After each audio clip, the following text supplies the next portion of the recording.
Good afternoon. We are at the Q property. We're going to be completing a repairability test. We'll be on the front slope, which is southeast. We have this damaged shingle. We'll do the repair test on. We'll see how it affects all of those surrounding shingles. I'll give you an overview of all of those shingles before we get started, showing you the current condition. We'll take a look once we're all finished with the repairability test. Take another look and see those results. I'll be using a roof snake, putty knife, flat bar, and hammer. Then we have this 45-degree angle tool that we'll use to give us a reference point for what 45 degrees looks like.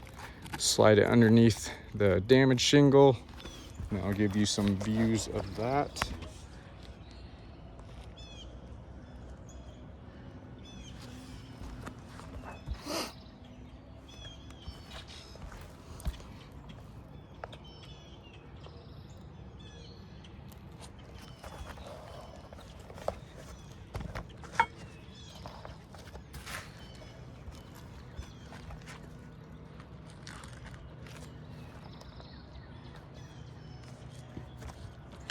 All right, we'll get started with the repair test. Start by unsealing all of those surrounding shingles. We use the putty knife to unseal the top shingle.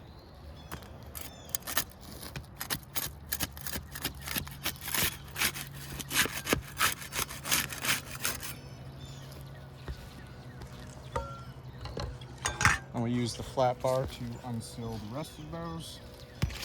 See if there's any differences with those tools.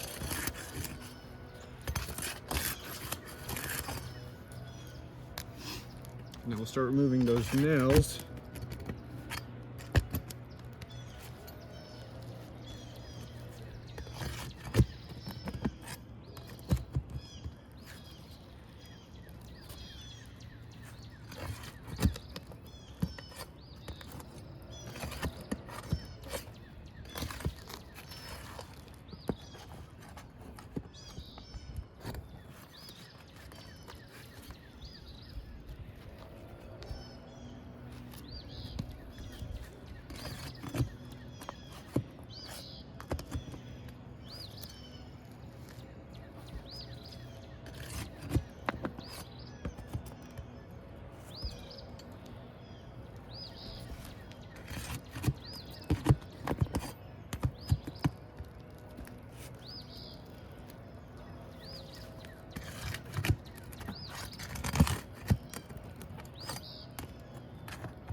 All right, got all those nails out.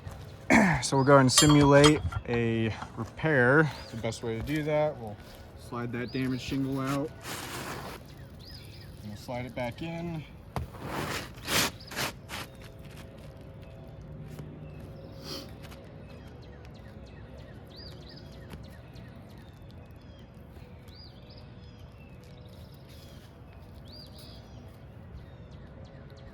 By doing that, we're doing all the same motions, manipulating the shingles the same way you would for an actual repair. So that should give us the most accurate results in determining whether or not the roof is repairable. Then we'll go ahead and get some nails back in there. I'll be using the roof snake for that.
All right, we're all complete with the repairability test. Give you another overview of all of those surrounding shingles.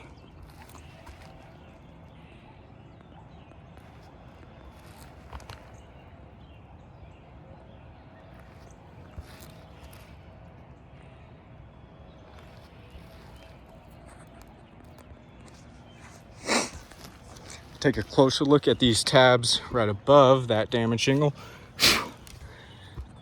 These ones that we had to lift and manipulate in order to complete that repairability test. You can see stress fractures along these tabs where that matting on the shingle was broken. Those stress fractures will be damaging the integrity of those shingles. We can feel where they're much weaker in those areas with the stress fractures. That's going to not allow those shingles to do what they're designed to do as best as they should. So that'll be worsening the shingles' water shedding capabilities, as the matting is the main component for that.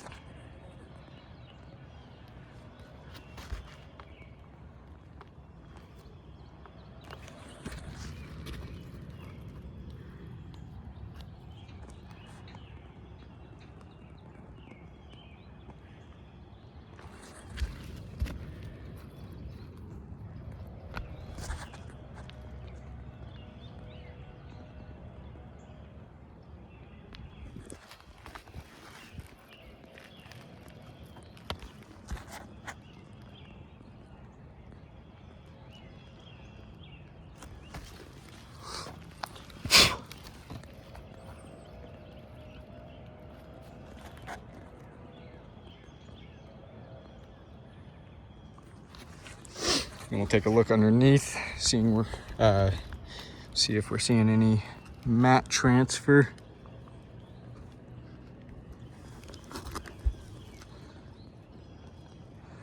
Looks like we do have a little bit of mat transfer we can see there.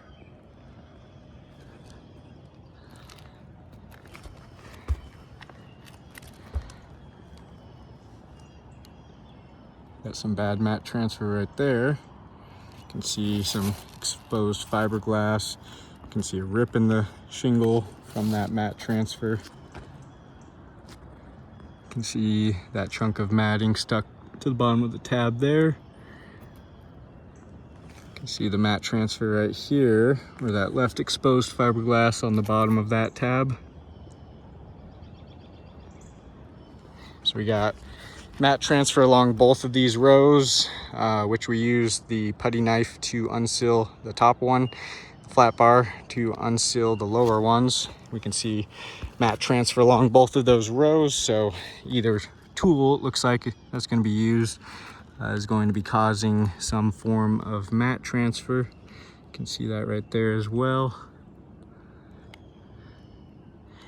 And that mat transfer will also be damaging the integrity of those shingles, as we can see chunks of matting torn off the bottom of them, also leaving exposed fiberglass. And along with damaging the integrity of those shingles, it's going to make it more difficult for these shingles to reseal properly once repairs have been made. As now we have those pieces of the matting stuck to that tar line, giving those shingles less area to seal down to.